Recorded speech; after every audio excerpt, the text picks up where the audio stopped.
자, 김시습의 이생규 장전 들어갈 거야. 우리 들어가기 전에 207쪽 먼저 가보자. 이생규 장전, 이생 주인공이야. 이생이 규방의 담장을 엿본대. 제목 들어다지. 이 서생이 담장안을 엿본 이야기. 김시습의 한문소설. 우리나라 최초의 한문소설이야. 알아두면 좋겠지? 최초의 한문소설 금오신화. 금오신화에 실려있는 5개 작품 중에 하나야.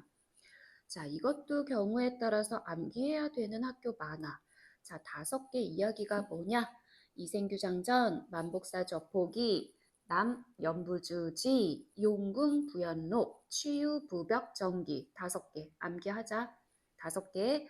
그 중에서 우리 시험 범위가 이생규장전, 만복사 저포기도 이생규장전도 다 수능에 이미 출제가 됐었어. 다 중요한 작품이야. 이생규장전.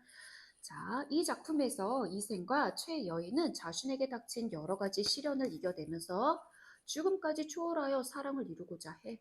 이게 주제거든. 이러한 과정에서 환생이라는 기이하고 비현실적인 사건. 우리가 이런 거를 뭐라 그래? 전기소설. 기이하잖아. 말도 안 돼. 비현실적인 사건이 막 나타나. 자, 이제 중요한 거. 별표 100개야. 자, 여기에는 비극적인 현실을 전기적인 방법이 뭐야? 환생. 최여인이 환생하잖아. 전기적인 방법으로 극복하고자 하는 작가의 의도야. 별표. 자, 형광펜 빡빡 칠해놔. 아주 중요해. 비극적인 현실을 전기적인 방법으로 극복하고자 하는 작가의 의도다. 중요. 즉, 작가 김시습은 죽음까지도 초월한 주인공을 통해 남녀 간의 지극한 사랑, 물론 이게 주제, 이 소설의 주제, 남녀 간의 지극한 사랑이라는 주제를 드러내면서 동시에 더 중요한 거, 자, 죽음을 초월한 남녀 간의 지극한 사랑은 너희 다 할 수 있어. 이게 중요한 게 아니고 현실 세계의 질서에 대한 저항과 비판, 이게 중요한 거야. 현실 세계에 대한 작가가 누구라고? 김시습. 생육신 중에 한 분이잖아. 생육신 중에 한 분, 세조 때. 그러다 보니 비판이 기저에 깔려 있는 거야. 김시습의 작품에는 현실에 대한 저항, 비판, 극복 이런 의식이 드러나는 거야. 자, 여기 굉장히 중요해. 여기 다 별표야. 중요. 여기 무시하면 안 돼. 놓치면 안 돼. 자, 여기 이제 가볍게 보자. 전기소설. 이 작품이 전기소설이야. 전기소설의 개념과 특징. 전기. 기이한 것을 전한다. 라는 뜻이야. 전기소설은 실제로 일어나기 어려운 기괴하고 신기한 일을 다룬 소설을 말한다. 주로 천상이나 용궁 등과 같은 비현실적인 세계를 배경으로 하거나 현실 속 인물이 신비롭고 환상적인 경험을 하는 식의 양상을 보인다. 이러한 여기 중요, 별표. 전기소설의 비현실성은 일상적 세계의 한계를 뛰어넘기 위한 작가의 의도적인 장치라는 거. 자, 다시 완전 중요. 전기소설의 비현실성 말도 안 되잖아. 비현실성은 일상적 세계의 한계를 뛰어넘기 위한 작가의 의도적인 장치라고. 이게 이따가 학습을 통해서 할 거지만 설화와 가장 큰 차이가 이 대목이야. 이 작품에서는 얘들아 너희들이 어려워하는 게 이거 설화야? 소설이야? 좀 애매한데? 설화가 아니라 소설로 분류되는 이유가 뭐지? 그게 중요하거든? 이게 바로 큰 차이라고. 설화와의 차이가 이거야. 전기소설의 비현실성은 일상적 세계의 한계를 뛰어넘기 위한 작가의 의도적인 장치다. 여기에서 설화와 차이를 보인다. 이거야. 이를 통해 작가는 남녀의 자유분방한 애정 표현, 사회적 상황에 대한 비판 등 시대적 문화적 제약을 뛰어넘는 내용을 작품 속에 담는 것이 가능했던 것이다. 자, 이제 바로 가보자.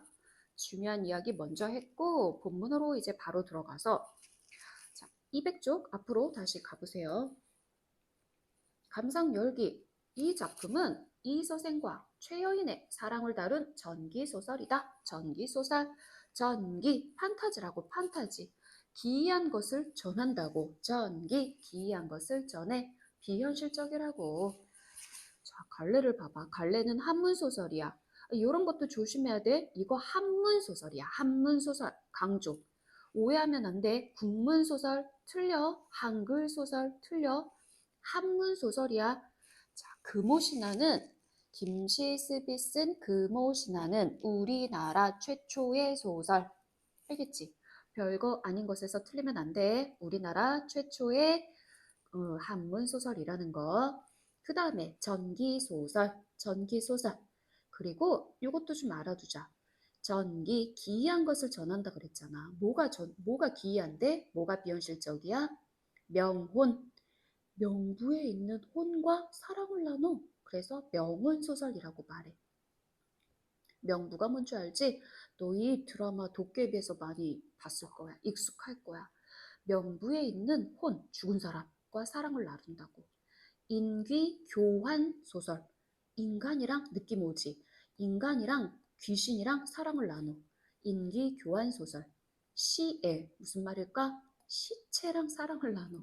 시의 소설. 자, 전기 소설이고 전기적이야, 낭만적이야, 비극적이야. 고전 소설은 웬만하면 전지적 작가 시점. 고려 공민왕 때고 주제는 죽음을 초월한 남녀간의 사랑. 특징, 현실의 제도, 전쟁, 운명과 대결하는 인간의 의지가 드러난다. 자, 별표, 이게 바로 설화와의 차이라고. 그리고 죽은 여인과의 사랑을 다룬다는 점에서 전기적인 특성이 드러난다. 시를 삽입해서 등장인물의 심리를 효과적으로 전달해. 자, 본문에서 이야기해 줄게. 아주 중요해. 무조건 나와. 그리고 조금만 더 추가로. 고전 소설은 얘들아 말 안 해도 문어체야 문어체. 구어체라고 하면 안 돼. 자, 이제 기본 지식 이야기하는 거야. 고전 소설은 구어체 그러면 안 돼. 구어체 아니야. 문어체. 구어체 안 돼. 문어체야. 글투야 글투. 그리고 고전 소설은 웬만하면 다 시간 순서야. 순차적 구성이야. 역순행적 구성이다. 입체적 구성이다. 이러면 안 돼. 얘들아 잠깐만. 미안해. 이어서 자, 고전 소설은 시간 순서, 순차적 구성이야. 다시 말해서 고전 소설은 입체적 구성이다. 이러면 다 틀려. 입체적 구성 이러면 다 안 되는 거야. 자, 이 소설뿐만이 아니라 너희가 기본 지식 가지고 있어야 돼. 고전 소설은 거의 모두가 예외도 있긴 하지만 거의 없다라고 생각하자. 고전 소설은 웬만하면 다 문어체, 시간 순서, 순차적 구성 이래야 돼. 구어체야, 입체적 구성이야, 뭔가 치밀한 심리 묘사 이러면 안 돼. 치밀하고 그런 거 다 틀려. 그리고 이 소설은 비극적 결말을 보인다? 일반적이지 않아. 일반적인 고전 소설은 다 해피엔딩이잖아. 근데 이 소설은 아니야. 비극으로 끝나. 비극적인 결말을 보이고. 그리고 이 전기 소설은 중국의 전등신화에서 영향을 받았어. 참고해. 그리고요, 김시습 작가의 진보적인 애정관을 알 수 있다. 불교적인 세계관을 바탕으로 했고, 개인과 세계와의, 여기에서 개인과 세계와의 갈등이 드러나고. 자, 지금 말한 것들 다 적어놔. 다 중요해. 이생, 주인공. 이생이 담장 안을 엿보다. 큐. 담장 안을 엿보다 라는 뜻이야. 우리의 주인공은 최여인. 최여인은 명문가의 교수야. 명문가의 교수로서 자수와 시에 능하고 사람들의 칭찬이 자자해. 그리고 단연 완전 예뻐. 그리고 남주. 우리의 여주는 최여인. 남주는 이서생. 18살의 양반가의 자제야. 물론 둘 다 양반이야. 그런데 최여인은 급이 달라. 명문가야. 그리고 이서생은 글재주가 뛰어나서 능력이 아주 출중해. 어렸을 때부터 일찍이 국학에서 수학을 했고 공부를 했다고. 자, 이제 본문으로 바로 가볼까요? 김시습이라는 작가에 대해서 잠깐만 봐봐. 생육신, 사육신 말고 생육신의 한 사람. 유교, 불교 다 드러나고 있어. 이 소설 속에서 불교적인 배경도 있고 유교적인 배경도 있어. 유교적인, 불교적인 세계관이 깔려 있어. 금오신화, 우리나라 최초의 한문 소설, 우리나라 최초의 소설 금오신화 중에 삽입된 이야기라는 거. 자, 이제 드디어 소설 속으로 간다. 이제 드디어 시작이야. 앞부분의 줄거리 잠깐만 보자. 송도에 국학에 다니는, 이런 것도 조심해야 돼. 송도 중국 아니야. 자, 웬만한 고전 소설은 너희가 알고 있는 김만중의 막 구운몽 이런 거 생각해봐. 일반적인 고전 소설은 배경이 중국이라고. 근데 이 소설 아니야. 중국 아니야. 조심해야 돼. 자, 이거 고려, 공민왕 때 이야기다. 송도의 국학에 다니는 이 서생은 우리의 남주 이서생. 이 서생은 공부하러 가던 도중에 우연히 담 너머를 엿본 거지. 이생규 장전이라는 제목이랑 관련이 있는 거지. 자, 가다가 시를 읊는 최여인을 보게 된다. 그러면서 첫눈에 반한 거야. 그런데 우리가 있잖아. 고전 소설 속에서 이렇게 남자는 다 능력자야. 능력이 아주 출중해. 여자는 다 예뻐. 이런 거를 제자가인형이라고 말해. 재주 많은 남자와 예쁜 여자. 예쁠. 재주 많은 남자와 예쁜 여자. 제자가인형이고, 그리고 미리 얘기하자. 이 서생은 남주는 굉장히 수능적인 인물이야. 조금은 유교적인 질서에 순응하는 그런 인물이다. 최여인은 이 서생에 비하면 적극적이고 능동적이고 의지적이고 진보적인 애정관을 지니고 있는 인물이야. 체크해도 최여인의 아름다움에 매혹된 이 서생은 그녀에게 시를 써서 사랑을 고백하는 시겠지? 담 너머로 보내고 이후 최여인으로부터 만나고 싶다는 편지를 받는다. 그리고 두 사람은 시를 주고받으며 깊은 사랑에 빠진다.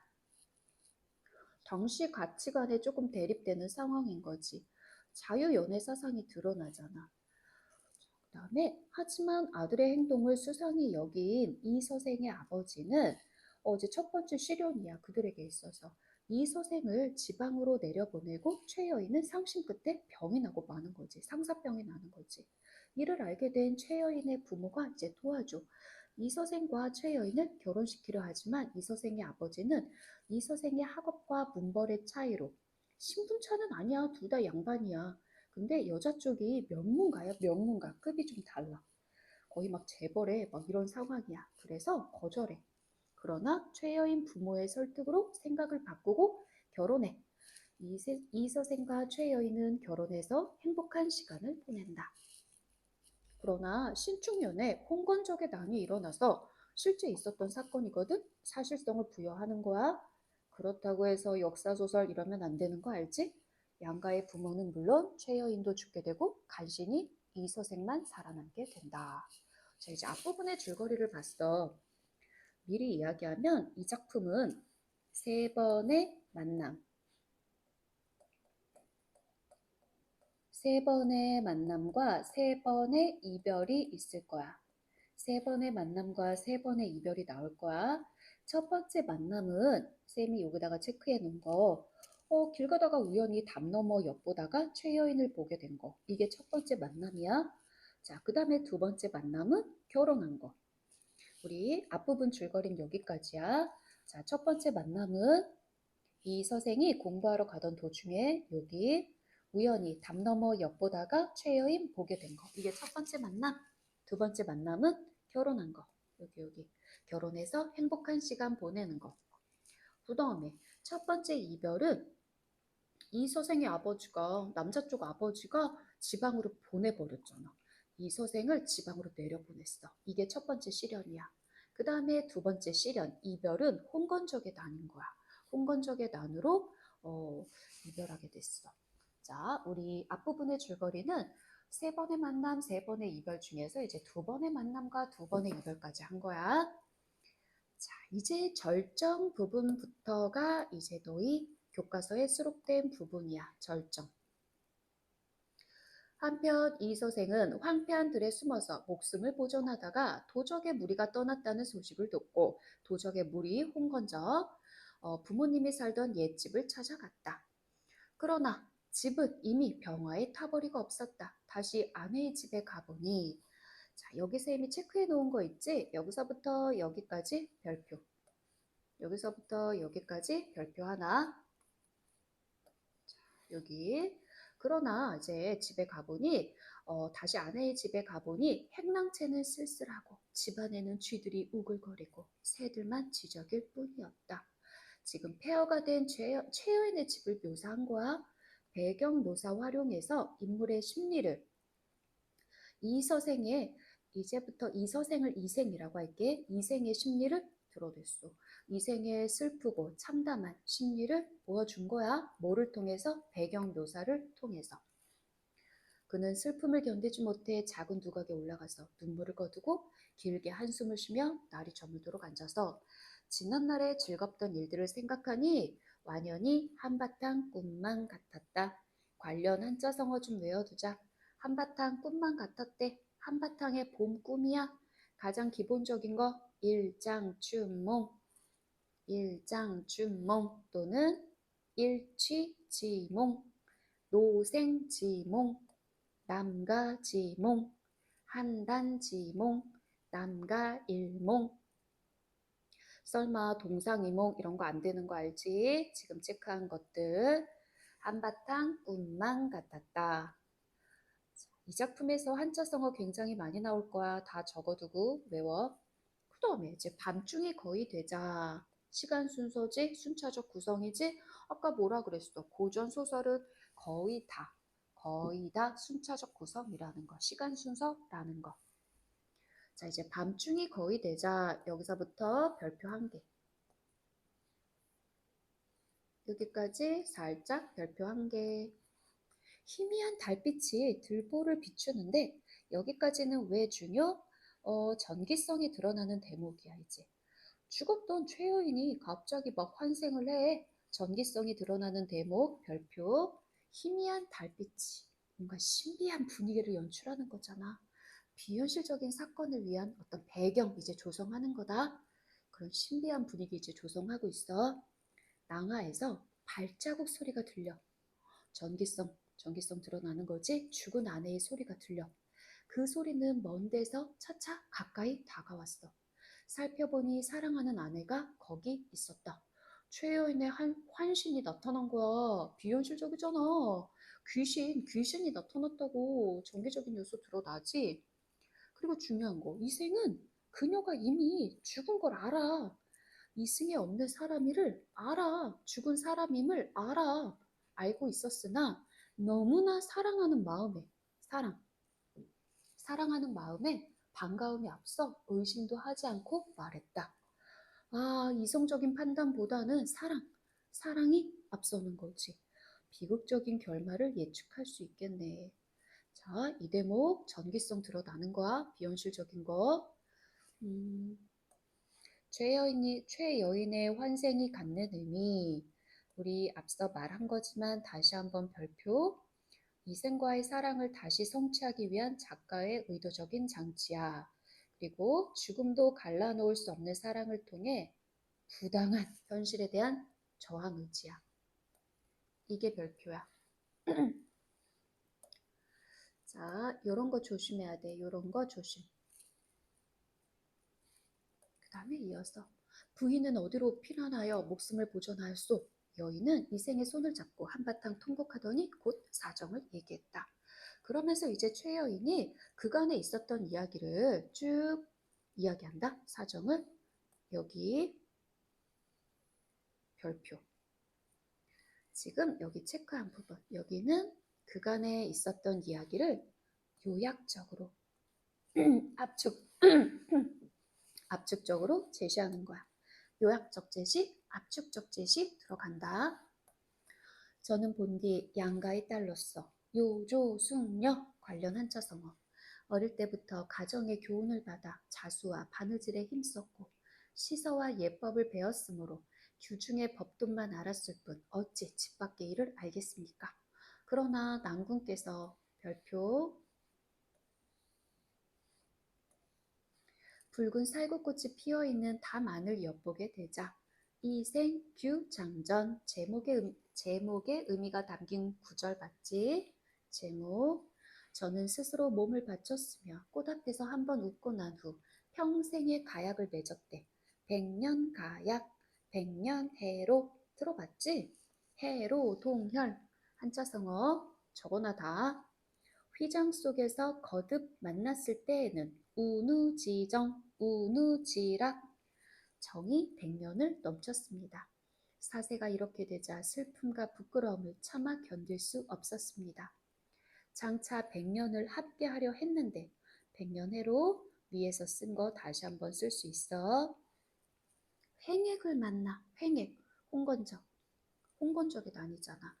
구렁에 넘어질 줄 죽었잖아. 알았겠습니까? 끝내 이리 같은 놈들에게, 홍건적 말이야, 이리 같은 놈들에게 정조를 잃지는 않았지만 일편단심을 지켰어. 몸뚱이는 진흙탕에서 찢김을 당하고 말았습니다. 죽었다고. 그런데 여기서 알 수 있는 거 유교적인 가치관이 드러나지. 아니, 정조를 잃지 않는 게 더 중요한 거야. 내가 차라리 죽을지언정. 정조를 더 강조를 하지 유교적인 가치관 드러난다는 거. 진실로 천성이 그렇게 만든 것입니다만 인종으로는 차마 할 수 없는 일이었습니다. 저는 난궁과 궁벽한 산골에서 헤어진 후로 짝 잃은 새가 되어 최여인을 비유한 거야. 짝 잃은 새 되고 말았던 것입니다. 다치크. 집도 없어지고 부모님도 잃고 한자성어 사고 묻힌 혈혈 단신 아무도 없어. 피곤한 혼백에 의지할 곳 없으니 한스러웠습니다. 여기도 별표. 의리는 중하고, 아니 목숨보다 정절이 더 중요하대. 의리는 중하고 의리가 더 중요하대. 목숨은 가볍대. 말이 안 되잖아. 정절을 지킨 걸 후회하지 않아. 유교적인 당시에 유교적인 가치관, 여자의 정절을 더 중요시 여겼던 유교적인 가치관이 드러나 있어. 쇠잔한 몸뚱이로서 치욕을 면한 것만은 다행이었습니다. 누가 산산조각이 난 제 마음을 불쌍히 여겨주겠습니까? 다만 갈기갈기 찢어진 썩은 창자에게 창자에만 맺혀있을 뿐입니다.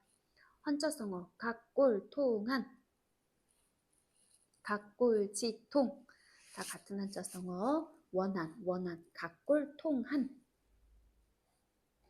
그런데 설마 오답으로 있잖아 얘들아. 각골난망. 오답이야, 오답.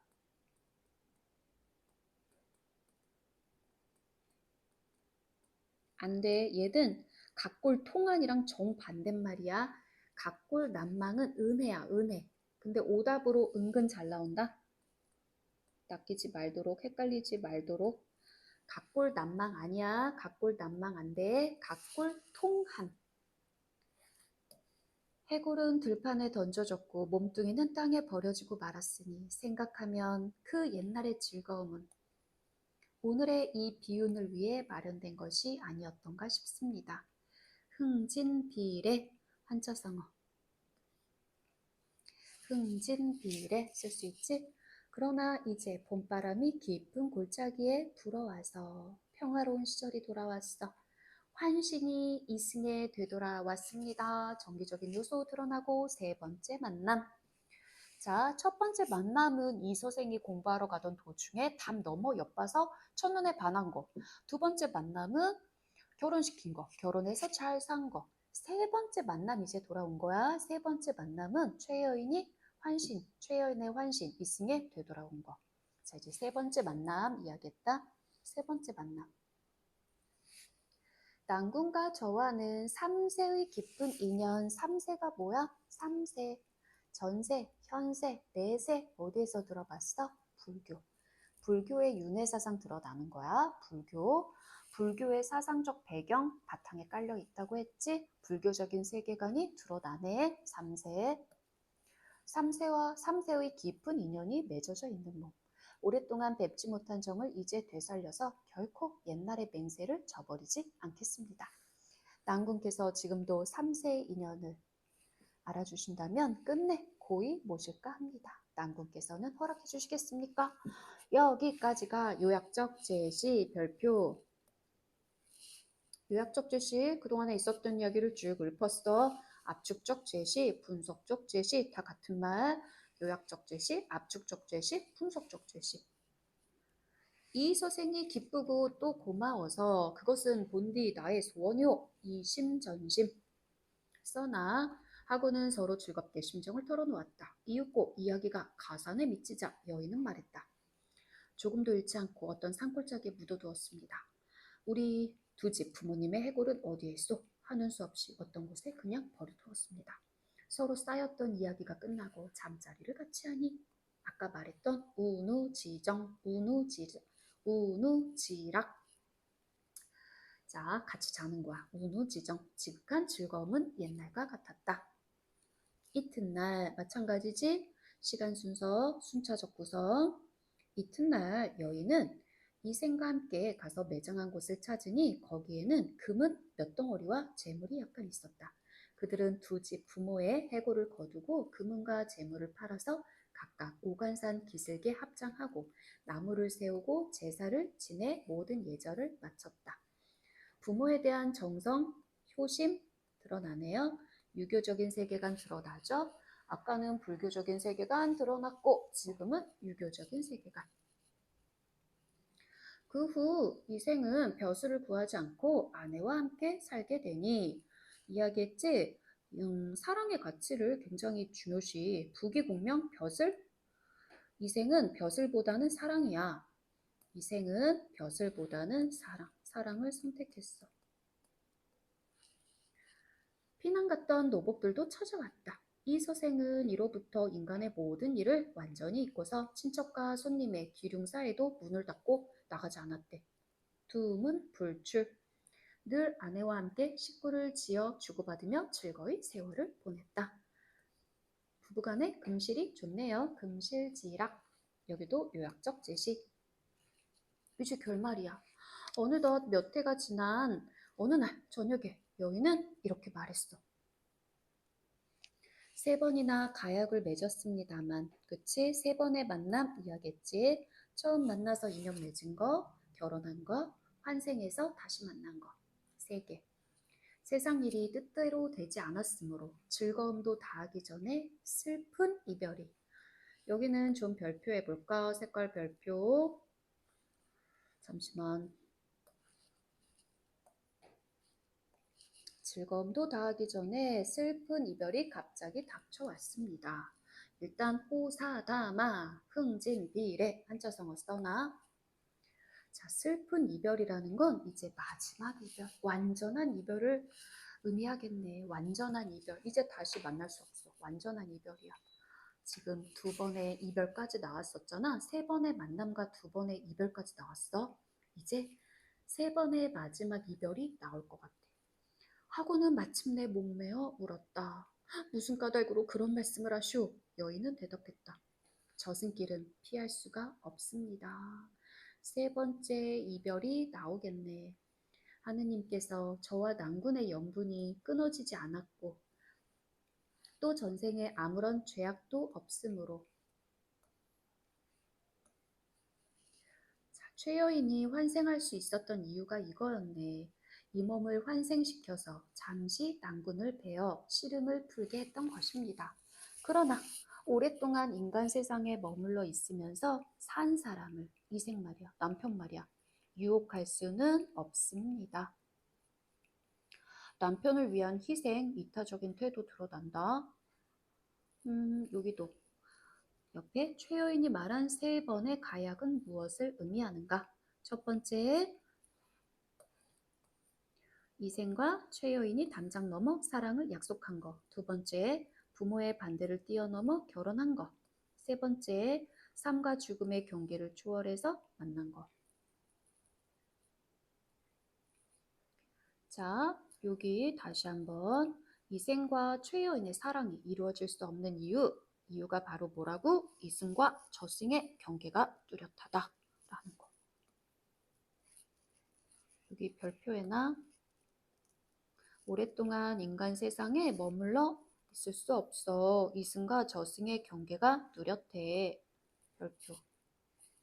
하더니 시비에게 명하여 술을 올리게 하고는 노래를 지어 부르면서 이생에게 술을 권했다. 이거 노래, 시, 별표 100개야. 그냥 무조건 출제, 무조건 출제, 무조건 시험에 나오는 거야. 무조건이라고 이야기했다. 별표 100개야. 자, 이 소설뿐만이 아니라 소설 속에 이렇게 시가 삽입된다? 다른 고전소설 다 마찬가지야. 만복사 저포기에서도 똑같이 나와. 이렇게 고전소설 안에 갑자기 시가 들어가 있어. 노래가 들어가 있어. 일단 중요한 기능 효과가 뭐야? 정서, 인물의 정서. 인물의 정서 심리를 보여주는 거야. 알겠어? 다른 작품도 똑같아. 외부 소설 나올 수도 있어. 삽입된 노래의 기능이 뭐라고? 인물의 정서. 인물의 정서. 인물의 정서를 효과적으로 보여주는 거야. 인물의 심리 정서. 그럼 너무 뻔하지 않아? 어떤 심리, 어떤 정서겠어? 이별하기 싫은 거, 슬픈 거. 이별하기 싫지, 슬프지. 인물의 슬픈 정서가 드러나겠지, 최여인의. 자, 완전 중요한 거야. 이별의 슬픔을 노래한 거야. 이별의 슬픔. 그럼 여기서는 시험이 어떻게 나오냐? 다른 현대시랑 엮일 수도 있고 시조랑 엮일 수도 있어. 그러면 너희는 이별해서 슬퍼 이런 거 찾으면 돼. 알겠지? 자, 이제 이 노래 조금만 더 분석해보자.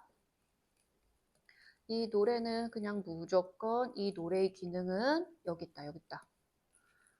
별표 100개. 얘는 왕별, 왕별, 왕별. 자, 도적대가 밀려와서 홍건적 말이야. 처참한 싸움터에 몰죽음을 당하니 과거를 회상하면서 사건 요약했어. 원앙도 짝을 잃었대. 원앙, 최여인. 원앙 이소생은 하지 말고 최여인 짝을 잃었네. 여기저기 흩어진 해골 그 누가 묻어주리. 피투성이 그 유호는 하소연도 할 곳이 없네. 슬프다. 화자의 정서 드러나잖아. 인물의 심리 정서 드러나잖아. 슬프다. 최여인.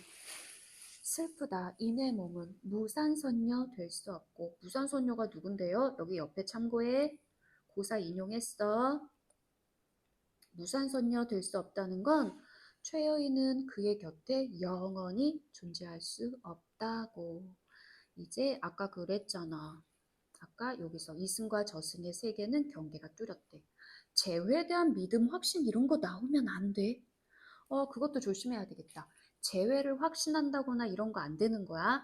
자, 이 작품이랑 이제 다른 어려운 현대시 엮일 수 있어. 그러면 너희는 막 절망하고 이별 슬퍼하고 이래야지 우리 다시 만날 거야. 이러면 안 돼. 재회에 대한 확신은 1도 없어. 자, 조심할 것. 이런 거 조금 고난도 문제로 나올 수 있다. 조심, 조심. 무산선녀 될 수 없고 깨진 거울 갈라지니 깨진 거울 2차례 이별했잖아. 2차례 이별 갈라지니 마음만 쓰라리네. 이제 완전한 이별을 할 거니까. 이젠 더 이상 못 만나. 완전한 이별이야. 그래서 마음만 쓰라리네. 이로부터 작별하면 둘이 모두 아득하네. 이승과 저승 사이 소식조차 막히리라. 여기도 봐봐. 색깔 별표. 소식조차 막히리라.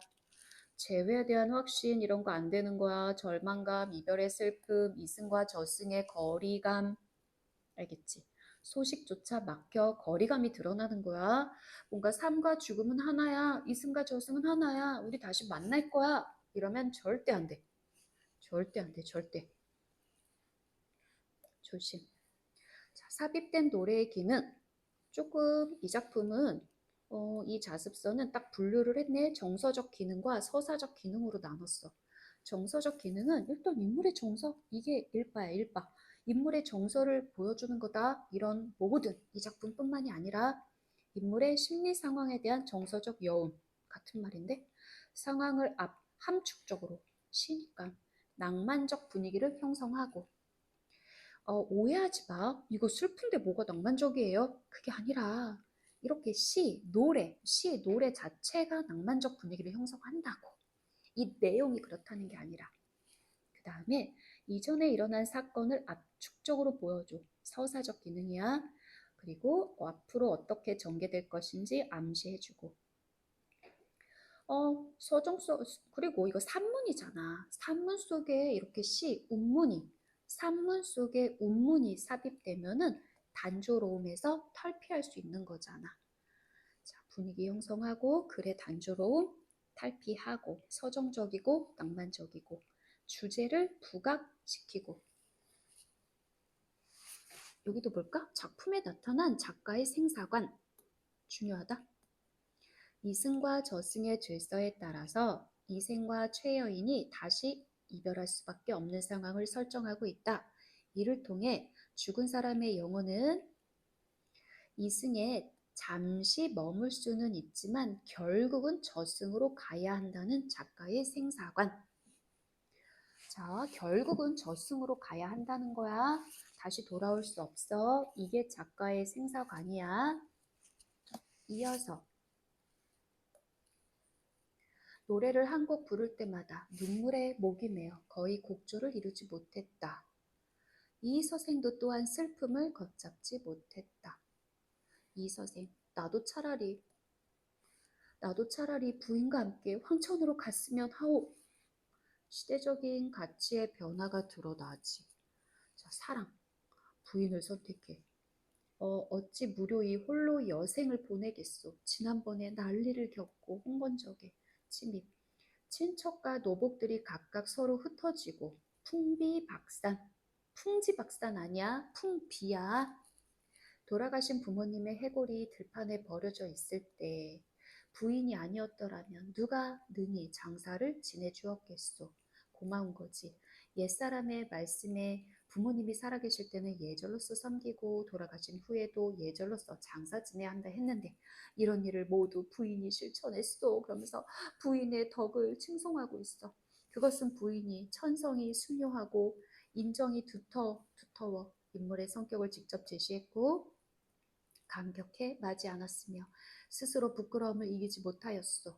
부인은 이승에서 오래 살다가 100년 후에 같이 세상을 떠나는 것이 어떻겠소? 라고 스스로 부끄러움을 이기지 못하였소. 왜? 혼자 도망갔잖아. 홍건적에 침입했을 때 가족 돌보지 않고 혼자 갔잖아. 자책하는 거죠. 중요한 건 아니고 자, 이 대목은 부인의 덕을 칭송했어. 그랬더니 여인은 대답했다. 낭군의 수명은 아직 남아있으나 저는 이미 저승의 명부에 이름이 실려 있으니 오래 머물러 있을 수가 없습니다. 다시 한번 죽은 자는 저승으로 가야 한다는 작가의 생사관이 드러나는 거야. 만약 굳이 인간 세상을 그리워해서 미련을 갖는다면 저승의 법에 위반돼. 그렇게 되면 죄가 저에게만 미치는 것이 아니라 낭군에게까지 허물이 미칠 것입니다. 남편을 생각하는 거지. 다만 저의 유골이 아직 그곳에 흩어져 있으니 만약 은혜를 베풀어 주시겠다면 마지막 당부를 하는 거야. 유골을 거두어서 장례 치러 달라고 비바람을 맞지 않게 해 주십시오. 이생과 최여인이 다시 이별해야 하는 이유가 뭐라고? 지금 이 대목 이거야 이거 다시 이별해야 하는 이유? 저승의 명부에 이름이 실려있는 최여인이 이 운명의 그 법도를 어기고 인간 세상에 계속 머물면 그 죄과가 이생에게까지 미칠 수 있다고. 남편을 위해서야. 두 사람은 서로 바라보며 눈물을 흘렸다. 잠시 후에 여인은 말했다. 낭군님 부디 안녕히 계십시오. 말을 마치자. 여기도 별표. 말을 마치자 점점 사라져서 마침내 종족을 감추었다. 사라졌어. 종족을 감추었어. 설화적인 결말인 거지. 전기성, 비현실성 드러나고 비현실적이잖아. 사라졌대. 이생은 아내가 말한 대로 그녀의 해골을 거두어서 부모의 무덤 곁에 장사를 지내주었다. 그 후 여기도 색깔 별표. 여기도 별표. 그 후 이생은 아내를 지극히 생각한 나머지 병이 나서 죽었어. 병이 나서 두 서너 달 만에 그도 세상을 떠났다. 비극적 결말. 비극적 결말. 죽었어. 이생도 죽었어. 비극적인 결말로 끝난 거야. 자, 이제 중요한 거. 비극적인 결말, 왜 비극적 결말에 반영된 작가의식이 뭐야? 웬만한 고전 소설은 다 해피엔딩이야. 근데 이 작품은 슬프잖아. 비극적 결말로 끝나잖아. 작가의 불교적인 세계관과 부정적인 현실 인식에서 비롯된다. 세조의 이거 김시습의 작품이니까 왕이 찬탈과 사육신의 죽음 이후 벼슬을 하지 않고 숨어 지냈던 김시습은 이러한 현실에 대한 저항을 보여주는 거야. 현실에 대한 저항. 작가의 불교적인 세계관, 부정적인 현실 인식에서 비롯된다고. 이거야, 이거. 중요. 비극적인 결말로 끝났어. 중요. 이 사실을 들은 사람들은 모두 슬퍼하고 탄식하면서 그들의 절개를 사모하지 않는 사람이 없었다. 이렇게 끝이 났어요. 자, 이생규 장전. 이런 것도 뜻 좀 알아둬야 돼. 명부 뜻 알아둬야 돼.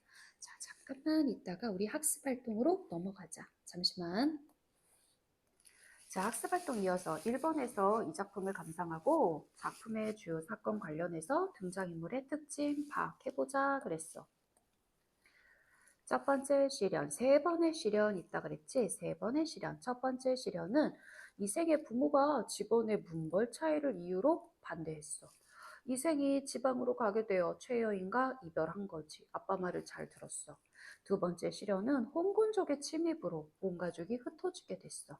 최여인이 죽었어. 세 번째 시련, 이승과 저승을 가르는 명부의 법칙에 따라서 완전한 이별이야 최여인이 저승으로 돌아갔어.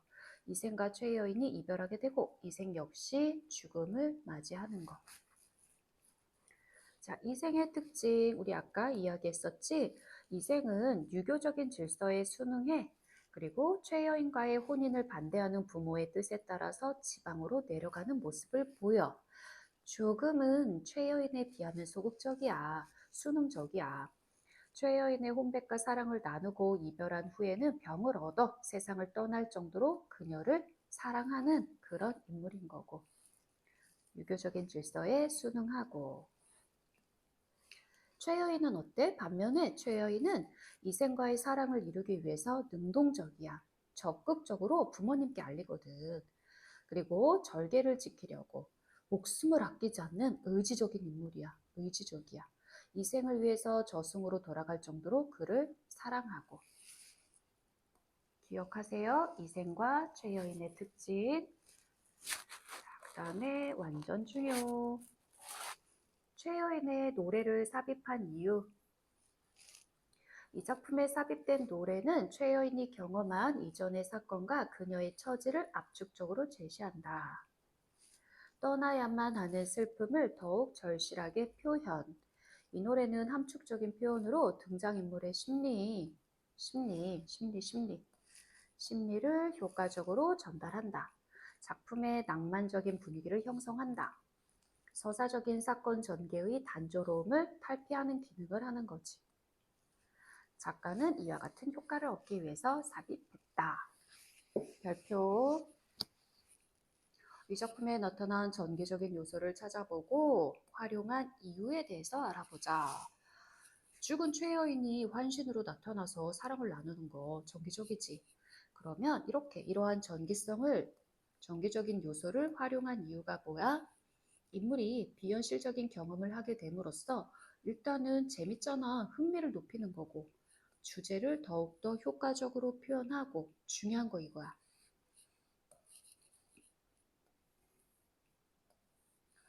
요거를 좀 많이 못 쳤더라고. 계속 이야기했어. 세계의 횡포에 맞서는 인물들의 대응 양상을 더욱 극적으로 드러나게 한다. 기억하자. 자, 이제 다음 설화와 비교해서 이생규 장전이 설화가 아니라 소설로 분류되는 이유를 생각해 보자. 자, 얘는 작자 미상의 설화야, 설화. 호원이라는 설화야. 이 설화를 먼저 볼까? 신라 풍속에 매년 신라 풍속이 드러난다. 8일에서부터 15일에 이르기까지 도읍의 남녀들이 다투어서 실제 있는 절이야. 흑륜사의 탑을 도는 복회를 열어. 당대의 풍습인 거야. 원성왕 때 김현, 남주야 남주, 김현이라는 이 작품 너희가 김현감호라는 제목으로도 더 익숙할 거야.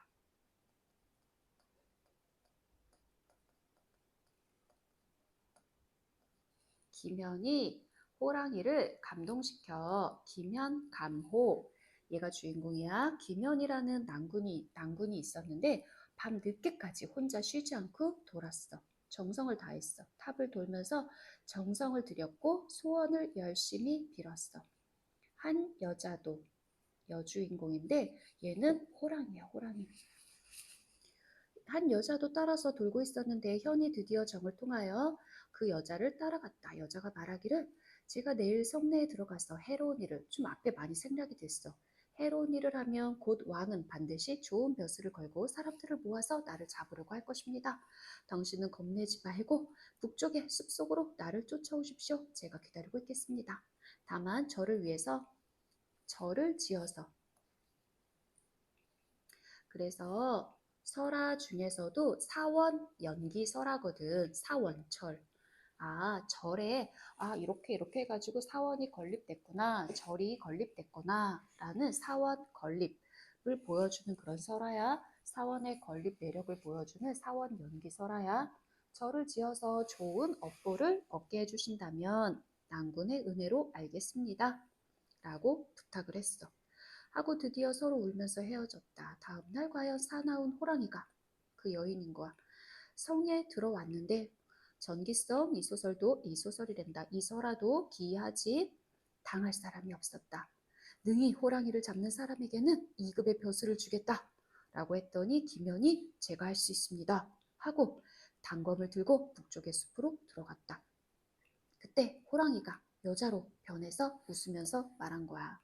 어제는 곡진했던 사연을 오직 낭군께서는 잊어버리지 않으셨군요. 어제 곡진했던 사연을 하더니 김현이 차고 있던 칼을 뽑아서 스스로 목을 찔렀어. 쓰러지니 곧 호랑이였다. 이 여인은 이 낭자는 호랑이 여인 말이야. 살신성인이라는 한자성어 중요해. 자기의 몸을 희생해서 희생적이잖아. 희생적 김현을 위해서 곧 호랑이였다. 그래서 그 후 별표 그 후 김현이 벼슬길에 오른 뒤에 서쪽 냇가에 절을 짓고 이름을 호원사라고 하였다. 이거 전설이거든. 호원사는 이 설화의 증거물이야. 증거물. 전설. 설화에는 전설, 신화, 민담이 있는데 이 작품은 전설이야. 전설이라는 거는 증거물이 있어야 돼. 전설은 증거물이 있어야 된다는 거. 이게 바로 증거물이야. 자, 일단 근데 있잖아 얘들아. 여기 되게 중요한 이야기가 있다. 소설. 자, 여기 왕별이야. 소설에서의 자와 세계. 소설에서의 갈등은 인물, 즉 자의 욕망에서 비롯된다. 이러한 욕망의 충족 과정에서는 그것에 대응하는 장애, 즉 세계의 횡포가 발생한다. 예를 들면 이 작품에서는 이생규 장전 말이야. 이생 부모가 결혼을 반대하잖아. 그리고 홍건적의 난이라든가 이런 게 다 세계의 횡포에 해당되는 거지.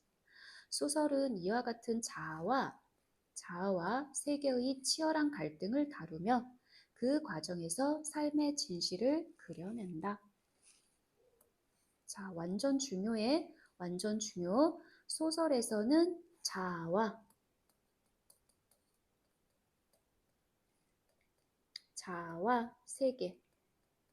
세계의 대립이 드러난다는 거. 그게 소설의 가장 큰 중요한 요소야. 자, 이생규 장전이 설화가 아니라 소설로 분류되는 이유가 바로 이거거든. 이 이야기를 할 거야.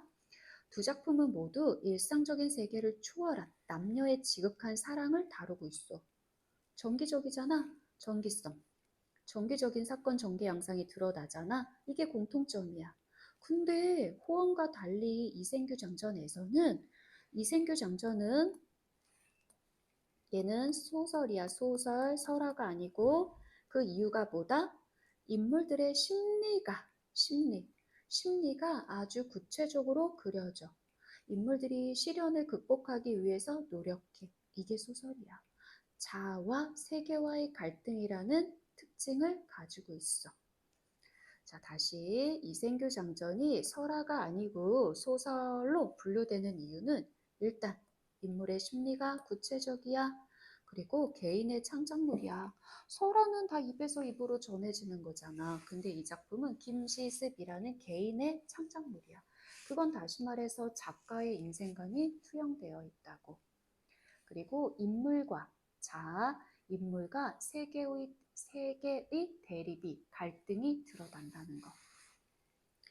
이생규 장전이 이렇다고 그래서 이생규 장전은 소설의 분류가 되는 거야. 호어는 김영감호 지금 이 설화는 어때? 인물들의 심리가 구체적이지 않아. 다 메모해도 인물들의 심리가 구체적이지 않아.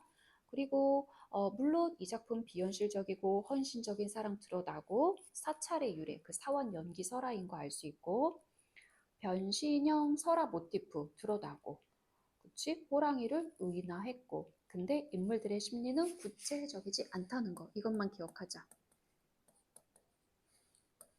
인물 심리가 구체적이지 않아. 그래서 얘는 소설 안 돼. 설화야.